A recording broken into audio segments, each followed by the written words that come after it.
चलिए, तो आने वाले 48 घंटे काफी अहम रहने वाले हैं बाजार के लिए और नजर रखनी पड़ेगी जैसे ये ग्लोबल डेवलपमेंट है। तो सर, सवाल इसका फॉलोअप यही बनता है कि आने वाले 48 घंटे के लिए at least in the near term, short term में क्या अप्रोच बाजार में बदलनी चाहिए? क्योंकि अब तक तो हर डिप पर या पहले डिप पर या पहले इंपॉर्टेंट सपोर्ट पर खरीदारी आ रही थी।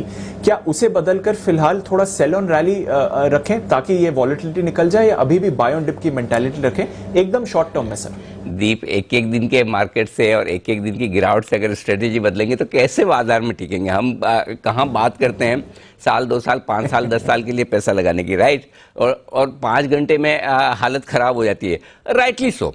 लेकिन इसमें क्या बदलना है मैं बताता हूँ। जिन लोगों को भाव देखकर डर लग रहा है वो 3 दिन की छुट्टी पे चले जाए, सीधा है ना अगले हफ्ते आए। मेरा ये समझना है, अगर आप मुझे प्राइस देखो, मैं आपको 2 तरीके से बताता हूँ। आपको बाजार में डर क्या चीज का है? दो चीजों का डर लगा है, एक प्राइस वाइज करेक्शन का और दूसरा टाइम वाइज करेक्शन का। ठीक है, एक तो आपके पास जो स्टॉक है उसके भाव तेजी से गिर गए तो वो बड़ी तकलीफ देता है, और वो गिरे हुए भाव कितने लंबे समय तक नीचे रहते हैं, वो टाइम वाइज करेक्शन वो दूसरा आपको तकलीफ देता है।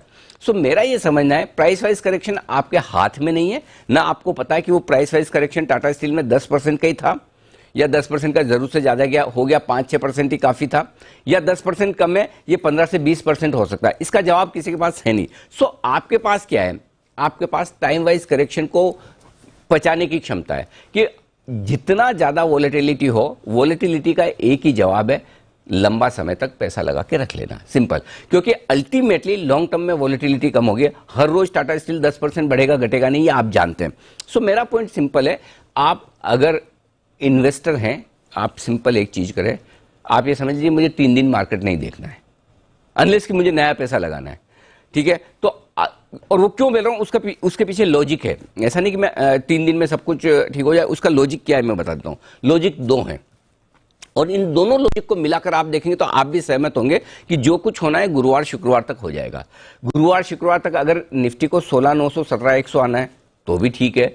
निफ्टी यही 17,250 17,325 की रेंज में सपोर्ट लेके करेक्शन खत्म कर देगा तो भी ठीक है। तो जो होना है इस गुरुवार शुक्रवार तक हो जाना है, ज्यादा से ज्यादा इस हफ्ते, मेरे ख्याल से तो गुरुवार तक ही हो जाएगा।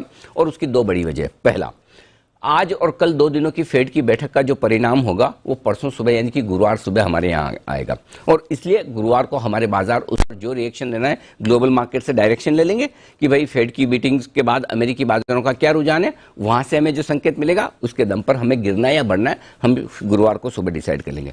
दूसरा, गुरुवार तक आपकी वीकली एक्सपायरी भी है, करेक्ट? और वीकली एक्सपायरी के लिहाज से जो कुछ भी पोजीशंस की ऊपर नीचे जो कुछ होनी है, जो कमजोर ट्रेडर्स को कटना है, जिनको स्टॉप लॉस ट्रिगर होने हैं, लॉस बुक करना है, चाहे वो तेजी है चाहे मंदी की तरफ हो, वो हो जाएगा। शुक्रवार से आप हल्के हो जाएंगे। फिर भी एक दिन और क्वेश्चन का रखना चाहें तो आप शुक्रवार तक रख लें। लेकिन मेरा ये समझना है, दोनों कॉम्बिनेशन को मिलाकर weekly expiry plus global markets की बड़ी इवेंट, इन दोनों को मिलाकर गुरुवार तक आपकी स्थिति साफ हो जाएगी। और शुक्रवार सुबह सुबह जब आप बाजार में उतरेंगे तो आपको एकदम साफ पता चलेगा कि बाजार को किधर जाना है। क्या बाजार अपना करेक्शन पूरा करके फिर से तेजी की तरफ बढ़ रहा है या फिर और नीचे जाना है? मेरा ये समझना है, इस बात की पूरी संभावना है कि जो बड़ा करेक्शन अगर बाजार में आना है या जितनी भी करेक्शन आनी है वो गुरुवार शुक्रवार तक खत्म हो जाएगी। और इसके लिए अगर गुरुवार शुक्रवार तक किसी भी वजह से, संभावना कम है लेकिन किसी भी वजह से अगर 16,900 17,100 की रेंज में निफ्टी आता है तो आप किसी के इनविटेशन का इंतजार न करें। जो अब तक करेक्शन का इंतजार कर रहे थे उनके लिए गोल्डन चांस होगा। 16,900 17,100 की रेंज में 101% आपको पैसा लगाना ही लगाना है। कम से कम शुरुआत तो जरूर कर लीजिए वहां से आपको, और हो सकता है आप 17,200 17,350 की जो ये पहली सपोर्ट रेंज है उसको भी ना तोड़ें। अगर आज एक अच्छी तेजी बन जाए, आपका फिर से बेस ऊपर हो जाएगा, हो सकता है यहां भी रुक जाए। तो हो सकता है आपने कल जो बॉटम देखा है वापस जल्दी से उसे नीचे की तरफ हिट ना करें। आइदर थिंग, कुछ भी पॉसिबल है, लेकिन आपको सिंपल अपनी स्ट्रेटेजी इस हिसाब से बनानी टाइम वाइज करेक्शन के लिहाज से, पहली चीज। अब रहा सवाल कि क्या बाजार का टेक्सचर बदल रहा है, जो आप कह रहे थे। अगर आप इन्वेस्टर हैं, आपके लिए कोई बाजार का टेक्सचर नहीं बदला है। कोई 1-2 दिन की गिरावट से इन्वेस्टर्स को फर्क नहीं पड़ता और पड़ना चाहिए।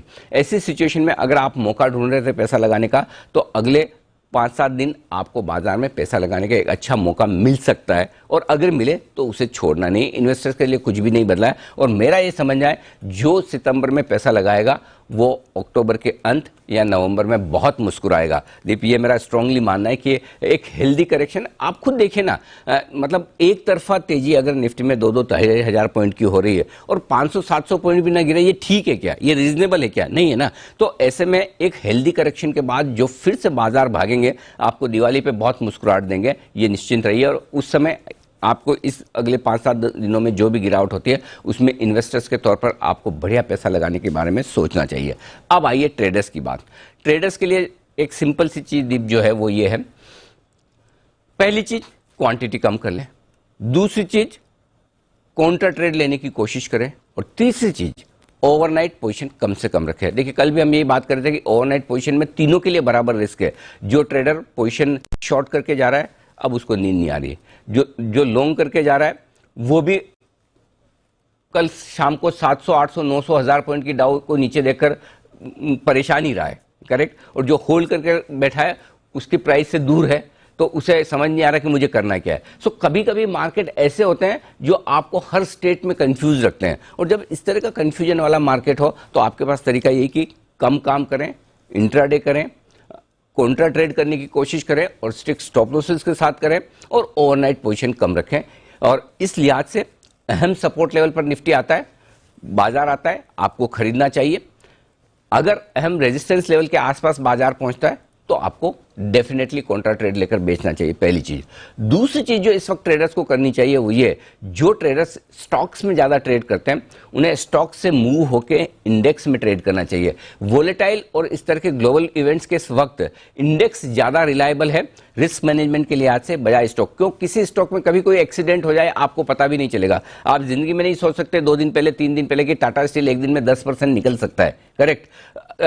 या अगर आप इंडियन होटल में शॉर्ट हैं तो कभी आप ये नहीं सोच सकते कि एक दिन में इंडियन होटल 10-12% बढ़ सकता है। सो स्टॉक स्पेसिफिक एक्सीडेंट्स आपके लिए बहुत सारे हो सकते हैं। सो ऐसे में अगर आपको ट्रेड करना ही है तो इस वोलेटाइल माहौल में आपको इंडेक्स में आ जाना चाहिए स्टॉक से निकलकर, और एक बार जब बाजार धीमे धीमे सेटल होने का संकेत देते हैं फिर वापस आपको हायर रिटर्न। जनरली आप भाई स्टॉक्स में जाते किस लिए हैं कि स्टॉक्स में पैसा ज्यादा बनता है, फास्ट बनता है। स्टॉक स्पेसिफिक इंडेक्स उतना मूव करेगा नहीं जितना स्टॉक मूव करते हैं, इसलिए वोलेटाइल टाइम में आपको इंडेक्स में रहना चाहिए, और जब मार्केट स्टेबल हो तो आप स्टॉक में चले जाइए। इस स्ट्रेटजी के साथ चलेंगे तो मुझे लगता है कि थोड़ा आपके लिए बेहतर होगा। जी दीप।